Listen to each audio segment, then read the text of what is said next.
শিবিরকে দায় দিয়ে দেবে। কুয়েট ঘটনা জরুরি সংবাদ সম্মেলনে জাতীয়তাবাদী ছাত্রদল এক সাংবাদিক ওই সংক্রান্ত বিষয় নিয়ে প্রশ্ন তুললে 5 থেকে ছাত্রদল সভাপতি বলে ফেলেন শিবিরের উপর দায় দিয়ে দাও। এবার সংবাদ সম্মেলনে ছাত্রদল সভাপতির শিবিরের উপর দায় দিয়ে দাও মন্তব্যের তীব্র নিন্দা জানিয়েছে বাংলাদেশ ইসলামী ছাত্র শিবির। আমরা ওই ভিডিও ক্লিপিংসে শুনতে পেলাম আপনি বলছেন, আমি বলছি প্লিজ আমি ওটা আনসার দেব। দায় দিয়ে দাও শিবিরের উপরে। আমি বলছি সেটা একটু ব্যাখ্যাটা দিবেন, তারপর আমরা একটু শুরু করব। আপনি আমার এটা চ্যালেঞ্জটা নেবেন না?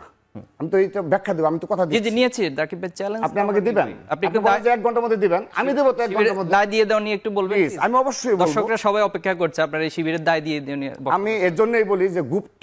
দর্শক, আজকের এই ভিডিওটি দেখলে আপনারা রীতিমতো অবাক হয়ে যাবেন। আপনারা জানেন ইতিমধ্যে আওয়ামী লীগ সরকারের পতন হয়েছে। এখন ক্ষমতায় আছেন অন্তর্বর্তী সরকার ডক্টর মোহাম্মদ ইউনূস। অন্তর্বর্তী সরকারের মাননীয় উপদেষ্টা ডক্টর মোহাম্মদ ইউনূস থাকাকালীন দেশে কি কি ঘটনা ঘটে যাচ্ছে তা আপনাদের প্রমাণ সহকারে দেখাবো। দর্শক, কথা আর বাড়াবো না, ভিডিওতে চলে যাব। তার আগে আপনাদের কাছে ছোট্ট একটি অনুরোধ, আপনি যদি আমাদের চ্যানেলে নতুন দর্শক হয়ে থাকেন তাহলে অবশ্যই চ্যানেলটি সাবস্ক্রাইব করে পাশে থাকা বেল আইকনটি বাজিয়ে দিতে ভুলবেন না। যারা অলরেডি আমার চ্যানেলটি সাবস্ক্রাইব করেছেন তাদেরকে জানাই অসংখ্য ধন্যবাদ। চলুন ভিডিওটি শুরু করা যাক। রাকিব ভাই, আলাপটা আপনাকে দিয়ে শুরু করতে চাই, তারপর অন্যদের কাছে আসবো। আমরা আজকে লক্ষ্য করলাম যে ছাত্রদলের ইতিবাচক রাজনীতিকে প্রশ্নবিদ্ধ করতেই সাধারণ শিক্ষার্থীদের ব্যানারে গুপ্ত শিবির বলা হচ্ছে অপতৎপরতা চালাচ্ছে। এই গুপ্ত শিবির শব্দটি বারবার আসছে আপনাদের বয়ানে, আপনাদের ন্যারেটিভে আসছে। এই গুপ্ত শিবির বিষয়টি আসলে কি, সেটি জেনে আলাপ শুরু করতে চাই। ধন্যবাদ। কুয়েটে যে অনাকাঙ্ক্ষিত ঘটনা ঘটেছে তার প্রেক্ষাপটে ইতিমধ্যে সোশ্যাল মিডিয়া বিভিন্ন ফুটেজ এবং ঘটনার প্রাসঙ্গিকতা এবং ঘটনা কিভাবে শুরু হলো এবং তার পরবর্তীতে যে সংঘর্ষ এবং সেখানে আবার দলীয় কিছু নেতাকর্মীদের 3-4 জনের সম্পর্কে জানা স্পষ্ট হয়েছে যে তারা ওই যুব দলের সাথে এবং বিএনপির সাথে সম্পৃক্ততা রয়েছে, এলাকাবাসীর সাথে যে সংঘর্ষটা এবং কীভাবে শুরু। তো এই বিষয়ে আমরা সর্বশেষ অ্যানালাইসিস করে যেটা দেখেছি আর কি, আজকে দিন পর্যন্ত আমরা সবগুলো ঘটনা বিশ্লেষণ করে এবং ফুটেজ বিশ্লেষণ করে, এবং কিছু ফুটেজ তো আমরা পাইনি, গতকাল রাতে পেয়েছি অনেক দেরি করে। তো তারপর থেকে আমরা আসলে সত্যিকার অর্থে হয়েছি যে কুয়েটে, এবং আমরা যে অভিযোগ করে আসছি এতদিন যাবৎ সেটি সত্যতা মিলল হলো কুয়েটে, যে বৈষম্য বিরোধী ছাত্রদলের ব্যানারে এই নিষিদ্ধ এবং গুপ্ত সংগঠন যে নেতাকর্মী রয়েছে, বিশেষ করে ছাত্র শিবিরের, তারা এই বৈষম্য বিরোধী ব্যানারকে কলুষিত করছে এবং তারা এই বৈষম্য বিরোধী ছাত্রদলের ব্যানারকে ব্যবহার করে ছাত্রদলের যে প্রকাশ্য রাজনীতি রয়েছে এবং যে গুণগত পরিবর্তন নিয়ে, নতুন ধারা ছাত্র রাজনীতি নিয়ে আমরা সারা দেশে সকল ক্যাম্পাসে আমাদের ধৈর্য সহনশীলতার সহিত যে ছাত্র রাজনীতি পরিচয়, ইতিবাচক ছাত্র রাজনীতি পরিচয় দিয়ে যাচ্ছি, সেটি যেন আমরা করতে যেন না পারি, সেজন্যই এই বৈষম্য ছাত্রদলের ব্যানারকে তারা এখন ব্যবহার করছে। আমি এই মুহূর্তে একটা সংবাদ বলি আপনাকে, টিএসসিতে তারা একটা ভিডিও প্রদর্শনের আয়োজন করেছে, ঠিক আছে, হতে পারে। তো আমাদের কিন্তু অনুরোধ রয়েছে যে গতকাল যে ঘটনাটা শুরু হলো সেই ভিডিও কিন্তু সেখানে দেখানো হচ্ছে না, কারণ সেখানে দেখালে বৈষম্য বিরোধী ছাত্র আন্দোলনের যারা এবং শিবিরের কুয়েটের যারা, তাদের কিন্তু ফুটেজ এসেছে, কিন্তু সেই ফুটেজ তারা দেখাবে না। তো যা হোক, এলাকাবাসীর সাথে সংঘর্ষ সেটা দেখাতে হচ্ছে, ওকে, আমাদের কোনো আপত্তি নেই, কিন্তু সেটা স্পন্সর্ড, আজকে একটু আগে আমাকে এইমাত্র জানালো যে স্পন্সর্ড হলো ফোকাস কোচিং সেন্টার, এই টিএসসিতে যেটা, ওটা পেছনে যে আপনার এগুলো সব ফোকাস কোচিং সেন্টারে। তো এখানে মিলটা কিভাবে আসলো, ফোকাস কোচিং স্পন্সর করে বৈষম্যবিরোধী এই ভিডিও প্রদর্শনের টিএসসিতে যে এগুলো অ্যারেঞ্জমেন্ট করা হয়েছে সেটা, তো এটার প্রমাণ ইতিমধ্যে স্পষ্ট হয়েছে। বিশেষ করে কুয়েটের ঘটনা এটি সুস্পষ্টভাবে চলে এসেছে যে এখানে সরাসরি ছাত্র শিবির সরাসরি বৈষম্য বিরোধী ব্যানারকে কলুষিত করে ফেলেছে। এবং আমি আপনার মাধ্যমে আজকে আরেকটি বিষয় বলতে চাই, বৈষম্য বিরোধী ছাত্র আন্দোলন অবশ্যই তৎকালীন সময়ে একটি কমিটির সমন্বয়কদের মাধ্যমেই পরিচালিত হয়েছে, কিন্তু তারা তো বারবার স্বীকার করে এখানে সকল ছাত্র সমাজের অংশগ্রহণ ছিল। এখন এই বৈষম্য বিরোধী ছাত্র আন্দোলনের ব্যানারকে ব্যবহার করে ছাত্র সংগঠন করা হচ্ছে। সম্মানিত আমাদের উপদেষ্টা, প্রধান উপদেষ্টা ডক্টর ইউনূস সাহেবের সাথে সাক্ষাৎ করা হচ্ছে, ত্রাণের টাকা বলেন, তার পরবর্তীতে আহতদের, এই প্রসঙ্গগুলোতে আসবো, আমি শেষ করে দিচ্ছি। তো এই সব কিছু কিন্তু বৈষম্য ছাত্র আন্দোলনের ব্যানার সকল রাজনৈতিক কর্মকাণ্ডে অংশগ্রহণ করছে। তো এখানে তারা সকল ছাত্র সংগঠনের মুখে বলে কিন্তু কোনো অংশীদারিত্ব তো নেই, আছে। তো এখানে পুরো ব্যানারটাকে তারা শিবিরের নিকট অর্পণ করেছে। আমরা এটা ছাত্রদলের সভাপতি হিসেবে আমি এটি স্পষ্টভাবে বলছি। এটি হয়তো আমরা আজকে বলছি, টুডে টুমোরো আরও অনেকগুলো ঘটনায় এটা স্পষ্ট হবে। আমার আরো বক্তব্য রয়েছে, আমি পরবর্তীতে স্পষ্ট করব কিভাবে এই বিষয়গুলো আরো। আপনি যেটি বললেন সেটি জবাব আমরা ছাত্র শিবিরের যিনি সভাপতি রয়েছেন জাহিদ ভাই আপনার কাছে আসতে চাই। আসলে কি গুপ্ত শিবিরের মানে যে অভিযোগটি, সেই অস্তিত্ব আসলেই আছে কিনা, মানে কোন কোন জায়গায় এই গুপ্ত শিবির রয়েছে, তারা কেন প্রকাশ্যে না, মানে আন্ডারগ্রাউন্ড রাজনীতির যে অভিযোগ সেটি থেকে কেন বের হয়ে আসতে পারছে না ছাত্র শিবির? জি, আপনাকে ধন্যবাদ জানাচ্ছি, আমাদের সম্মানিত অতিথি এবং দর্শকদেরকে ধন্যবাদ জানাচ্ছি। গুপ্ত শিবির বা গুপ্ত সংগঠন নামে আমাদের সম্মানিত রাকিব ভাই যে কথাগুলো বললেন, অভিযোগ বলেছেন, এটা আসলে ওনারা মুখস্থ করেছেন। আমার কাছে মনে হয়েছে যে ওনারা পলিটিক্যাল যে এজেন্ডা ঠিক করা দরকার একটি ছাত্র সংগঠনে, সেটা ঠিক করতে না পেরে ওনারা এই এজেন্ডাটা কি নিয়েছেন। তো এক্ষেত্রে আমি একটি গল্প দিয়ে শুরু করতে চাই। আমি যখন ফার্স্ট টাইম ঢাকায় এসেছি, তো একবার সদরঘাট থেকে মিরপুর যাচ্ছিলাম। আপনি জানেন যে ফার্ম গেট এলাকায় ওই যারা হচ্ছে ছিনতাইকারী, এদের একটা চক্র থাকে। আপনাদের অভিজ্ঞতা থাকতে পারে, রাকিব ভাইয়ের ভালো অভিজ্ঞতা থাকতে পারে বিষয়ে। তো সেখানে যখন গিয়েছি, জানলার পাশ থেকে মোবাইল টান দেওয়া হয়। তো টান দেওয়ার পর দেখা যাচ্ছে যে বাহিরে এবং ভিতরে, অর্থাৎ গাড়ির ভিতর থেকেও একটা গ্রুপ এই চোর চোর ছিনতাইকারী বলে চিৎকার দিয়ে ওঠে। তো দেখা গেল পরে যারা ভিতর থেকে চিৎকার দেয় তারাও চিন্তাকারী, যে মোবাইল নিয়ে গেছে সেও চিন্তাকারী, তার আশপাশে যারা থাকে সবাই চিন্তাকারী। তো রাকিব ভাইয়ের গল্পটা মানে গুপ্ত বলাটা আমার কাছে কেন জানি সেটার সাথে বেশ সিমিলার মনে হয়, যে গুপ্ত গুপ্ত। এখন আসেন আমি যদি রাকিব ভাইকে প্রশ্ন করি যে গত 15 বছর ওনাদের কাউন্সিল কতটি হয়েছে, কতটিতে কমিটি আছে, ইভেন এই 5ই আগস্টের পরে যে বাংলাদেশ, এখানে তো ওনারা কাউন্সিল দিতে পেরেছেন। আমি ওনাকে প্রশ্ন করতে জানি কতটি শাখায় কাউন্সিল দিতে পেরেছেন। ছাত্র শিবির মতো একটি সংগঠন, আমরা সোহরাওয়ার্দী উদ্যানে আমাদের সদস্য সম্মেলন করেছি ডিসেম্বর 31 তারিখ। জাস্ট 11 দিনের ব্যবধানে আমাদের 132টি শাখা, সব জায়গায় আমরা কমিটি দিয়েছি এবং কমিটিগুলো আমরা সোশ্যাল মিডিয়া সহ সব জায়গায় প্রচার করেছি। এরপর আসেন আপনি যদি কার্যক্রমের দিক থেকে আসেন, যে ছাত্র শিবির একটা সায়েন্স ফেস্ট করেছে, এটা তো আলহামদুলিল্লাহ গোপনেই করেছি আমরা, ঠিক না? আপনারাও দেখেননি মিডিয়াতে, রাইট? এরপর হচ্ছে আমরা সদস্য সম্মেলন করেছি, আশা করি এটাও খুব গোপনে হয়েছে, আমাদের রাকিব ভাই এটা দেখেননি।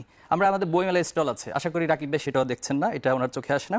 এরপর আমরা ঢাকা ইউনিভার্সিটিতে ফ্রি মেডিকেল ক্যাম্প করেছি, প্রত্যেকটা হলে হলে সকল ছাত্ররা দেখেছে, শিক্ষার্থীরা দেখেছে, সবাই দেখেছে, সারা বাংলাদেশ সবাই দেখেছে, কিন্তু আমার রাকিব ভাই দেখেন না। এরপর হচ্ছে আমি একটু শেষ করবো প্লিজ, যেহেতু ইস্যুটা হচ্ছে, এবং এটা আশা করি সলভ হয়ে যাবে আজকের পরে। যদি রাকিব ভাই এরপরে এই প্রসঙ্গটা আনে, তাহলে রাকিব ভাইকে আমি ওই চোরের গল্পের বাহিরে আসলে কোনোটাই আমি স্বীকৃতি দিতে পারবো না, সে চোরের গল্পটার মধ্যে আমাকে থাকতে হবে রাকিব ভাইকে নিয়ে।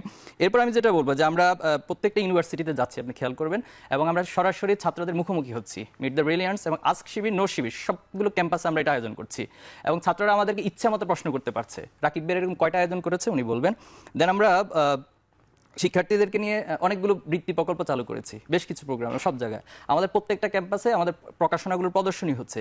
তাহলে রাকিব ভাই কোন সেন্স থেকে, কোন যুক্তিতে গুপ্ত বলে, এটা রাকিব ভাই ভালো জবাব দিতে পারবে।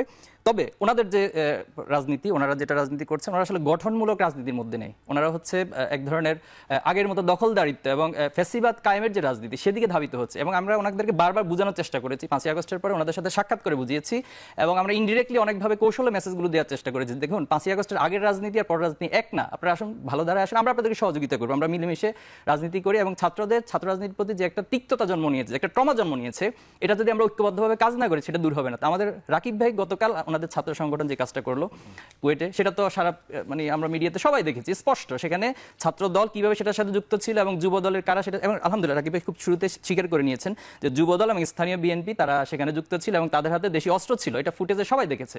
এখন তো আজ 1990 সাল 80 সাল না, যেখানে সোশ্যাল মিডিয়া নেই, কারো হাতে মোবাইল নেই, শুধুমাত্র যদি মানে যেটা ভিডিও ক্যামেরা সেটা ছাড়া কিছু নেই, বিষয়টা তা না, এখন তো সবকিছু সবার কাছে অবারিত। তো এরপরও রাকিব ভাইয়ের এই লজিকটা আসলে কোনো যুক্তি আমি মানতে পারছি না, এবং আশা করি আজকের দিনের পরে রাকিব ভাই এই সমস্ত শব্দ আর ব্যবহার করবে না। আর ওপেন সংগঠন হিসেবে উনি আমাকে এই উত্তরটা অবশ্যই দিতে হবে যে গত 15 বছর ওনাদের কাউন্সিল এবং ওনাদের কার্যক্রম কি ছিল, আর এই 6 মাসে ওনাদের কাউন্সিল এবং কি কি কার্যক্রম ওনারা করেছে, এই জাস্ট এই দুইটা বিষয় বললে আমরা ওপেন সংগঠনের সংজ্ঞাটা আশা করি আজকে ক্লিয়ার হয়ে যাবে। 1 মিনিটে জবাব দিই আমরা, 1 মিনিটে জবাব দেই। এই 15.5 বছরে আমি আজ থেকে 6 মাস আগে বক্তব্যে বলেছি, যদি শিবিরের সৎ সাহস থেকে আল্লাহকে তারা শুধু ভয় পায়, হাসিনাকে ভয় পায় না, তারাই বলেছে 15.5 বছরের কমিটি একটি নাম প্রকাশ করতে বলেন, ঢাকা বিশ্ববিদ্যালয় কমিটি প্রকাশ করতে বলেন। এত মানে মিডিয়াতে এসে আমি আসলে খুবই দুঃখিত হই।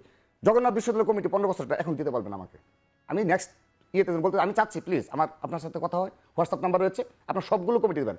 আমার কমিটি চাচ্ছেন তো আমি আপনাকে কথা দিলাম, এই মিডিয়া আপনি আমাদের অফিসে আসবেন, আপনাকে আমরা ইনভাইট করছি, ছাত্রশিবির কেন্দ্রীয় অফিসে আসবেন, আপনাকে সকল কমিটি সকল থেকে দেওয়া হবে। আমি এখানে লাইভলি বলছি সবাইকে যে আপনি আমাদের অফিসে আসবেন, আমি সব কমিটি দিব। আপনি 10 বার রাকিব ভাই বলছেন, আমি আপনাকে একবার ইন্টারফেয়ার করিনি, আমি আপনাকে আবার বলছি। জি থ্যাংক ইউ। আপনার হোয়াটসঅ্যাপ নাম্বার রয়েছে, আমি ছাত্র দলের সকল কমিটি এই যে সবার সামনে ঘোষণা দিলাম, সকল কমিটি এই 15.5 বছরের এই ফেসিস্ট হাসিনার আমলে ঢাকা বিশ্ববিদ্যালয় জগন্নাথ সব কমিটি প্রকাশ করবো, আপনাকে দিব। আপনি কথা দেন যে আপনি আমাকে দিবেন, আপনি কথা দেন যে আমি একটু ভিডিও দেখাতে চাই, প্লিজ আমি আজকে একটা ভিডিও একটু দেখাবো আমি দর্শকদের। আচ্ছা প্লিজ, তাহলে তো টক শো না, এই বিষয়টা তো টক শো না, সে আমাকে মন্তব্য চ্যালেঞ্জ করেছে। শিবিরের উপর দায় দিয়ে দেন রাকিব ভাই। আমি মন্তব্য আপনি আমাকে 10 বার রাকিব ভাই কিছু ঘটবে আপনাদের, আপনারা অপকর্ম করবেন, কিছু করবেন, অপরাজনীতি করবেন, দায়টা আমি শিবিরের উপর। মিডিয়ার সামনে আমি আবার বল, আমি অন্য প্রসঙ্গে যাব, তিনি আমাকে 10 আমরা একটু হান্নান মাসুদের বক্তব্যটা নেই। না প্লিজ, আমি আবার বলছি, ওনারা বলুক, সমস্যা আমি আবারও দর্শকদের উদ্দেশ্যে বলছি, আমার 15.5 বছরের যতগুলো কমিটি আছে আমি এখান থেকে বের হয়ে 1 ঘন্টার মধ্যে আমি আপনাকে পাঠাবো। যে আপনি আপনি আমাকে কাল- কথা দেন, আপনি আমাকে কথা দেন যে আপনার 15 বছরের এই জি সকল আমি দিব বিষয়গুলো দিব, কমিটি- আপনি আমার অফিসে আসবেন, আমি আপনাকে দিব ইনশাআল্লাহ। আচ্ছা আচ্ছা, এটা কোনো জবাব হলো? যে ভিডিওটি না, যে ভিডিওটি দেখালেন সেটি নিয়ে আপনার মন্তব্য জানবে। এটি কিন্তু Please, সোশ্যাল না মিডিয়া না, আমার যদি সে আমাকে প্রশ্ন করেছে না, আমি আমার জবাব চেয়েছে, তা আমি তো জবাব দিচ্ছি। আমরাও ভিডিও ক্লিপিংসে শুনতে পেলাম আপনি বলছেন আমি বলছি প্লিজ, শিবিরের আমি দায় আনসার দিয়ে দেব। দাও, দায় দিয়ে দাও। দায় দিয়ে দাও শিবিরের উপরে। আমি বলছি সেটি please। একটু ব্যাখ্যাটা দিবেন, তারপর আমরা একটু শুরু করব। আপনি আমার এটা চ্যালেঞ্জটা নেবেন না, আমি তো এটা ব্যাখ্যা দেব, আমি তো কথা জি দিচ্ছি। জি নিয়েছি, রাকিবের চ্যালেঞ্জ আপনি আমাকে দিবেন, আপনি একটু বলেন যে 1 ঘন্টার মধ্যে দিবেন, আমি দেব তো 1 ঘন্টার মধ্যে। দায় দিয়ে দাও নিয়ে একটু বলবেন Please, please? আমি অবশ্যই বলবো। দর্শকরা সবাই অপেক্ষা করছে আপনার এই শিবিরের দায় দিয়ে দিও নিয়ে বক্তব্য। আমি এর জন্যই বলি যে গুপ্ত এবং এখানে অধিকাংশ ছাত্রলীগের নেতাকর্মী জড়িত করেন, তাদের কোনোদিন এই সাহস নেই কমিটি প্রকাশ করার। আমি স্পষ্টভাবে বলছি, ইতিহাস কখনো ক্ষমা করবে না, কোনো অপব্যাখ্যায় কাজ হবে না। আপনি আমাকে বলেছেন, আমি তো আপনাকে বললামই 15.5 বছরের কাউন্সিল সবকিছু আমি আপনাকে সরবরাহ। আচ্ছা, Hannan Let me Masud, finish, আমি এবং কি সুযোগ পাবো? হ্যাঁ, আমরা একটু হান্নান হোসেনের বক্তব্য আমার কিন্তু একটা প্রশ্নের জবাব দিলাম, তিনি তো আমাকে 10টা প্রশ্ন করেছেন। আপনি একটা আনসার দেন নাই, আমার একটা প্রশ্ন নিয়ে অ্যাড্রেস করেননি। একটু কুয়েট ঘটনা জরুরি সংবাদ সম্মেলনে জাতীয়তাবাদী ছাত্রদল এক সাংবাদিক ওই সংক্রান্ত বিষয় নিয়ে প্রশ্ন তুললে 5 থেকে ছাত্রদল সভাপতি বলে ফেলেন শিবিরের উপর দায় দিয়ে দাও। এবার সংবাদ সম্মেলনে ছাত্রদল সভাপতির শিবিরের উপর দায় দিয়ে দাও মন্তব্যের তীব্র নিন্দা জানিয়েছে বাংলাদেশ ইসলামী ছাত্র শিবির। বৃহস্পতিবার এক যৌথ বিবৃতিতে ছাত্র শিবিরের কেন্দ্রীয় সভাপতি জাহিদুল ইসলাম ও সেক্রেটারি নুরুল ইসলাম সাদ্দাম এই নিন্দা জানিয়েছেন। ওই বিবৃতিতে বলা হয়েছে, খুলনা প্রকৌশল বিশ্ববিদ্যালয়ে জাতীয়তাবাদী ছাত্রদল সহ বহিরাগত সন্ত্রাসী কর্তৃক শিক্ষার্থীদের উপর হামলার অভিযোগের বিষয়ে বুধবার ঢাকা বিশ্ববিদ্যালয় টিসিতে সংবাদ সম্মেলন করে ছাত্রদল। সংবাদ সম্মেলনের প্রশ্ন উত্তর পূর্বে ছাত্রদলের সাধারণ সম্পাদক নাসিরউদ্দিনকে এক সাংবাদিক হামলা ও জাতীয় ঐক্য বিনষ্ট সংক্রান্ত প্রশ্ন করলে 5 থেকে ছাত্রদল সভাপতি রাকিবুল ইসলাম রাকিব শিবিরের উপর দায় চাপিয়ে দেওয়ার নির্দেশনা দেন। তাদের ওই আন্তঃযোগাযোগের ভিডিও সামাজিক যোগাযোগ মাধ্যমে ব্যাপকভাবে ছড়িয়ে পড়েছে। তাদের এমন উদ্দেশ্য প্রণোদিত দোষারোপের রাজনীতি ও ফ্যাসিবাদী সংস্কৃতির তীব্র নিন্দা জানায়। বিবৃতিতে আরো বলা হয়, নিষিদ্ধ সংগঠন ছাত্রলীগ গেল 16 বছর যে অপরাজনীতির প্রবর্তন করেছিল, ছাত্রদল ঠিক একই পথ অনুসরণ করছে। ছাত্রদল অপরাধমূলক কার্যকলাপের দায় ছাত্র শিবিরের উপর চাপিয়ে দেওয়ার যে প্রবণতা ছাত্রলীগের ছিল, তা আজও ছাত্রদলের মধ্যেও বিদ্যমান। এ ধরনের আচরণ ফ্যাসিবাদী রাজনীতির বহিঃপ্রকাশ এবং সুস্থ ধারার রাজনীতির পরিপন্থী। তাদের এমন অনৈতিক কর্মকাণ্ড পারস্পরিক শ্রদ্ধাবোধ, সহযোগিতা ও বন্ধুভাবাপন্ন ছাত্র রাজনীতির পথের অন্তরায়। বিবৃতিতে ছাত্রদলকে বিভাজন সৃষ্টিকারী ও মিথ্যাচার রাজনীতির পরিহার করে ছাত্র বান্ধব গঠনমূলক ও কল্যাণমুখী রাজনীতি করার আহ্বান জানানো হয়। অনন্ত হাসান মাসুদ, বাংলা টিভি।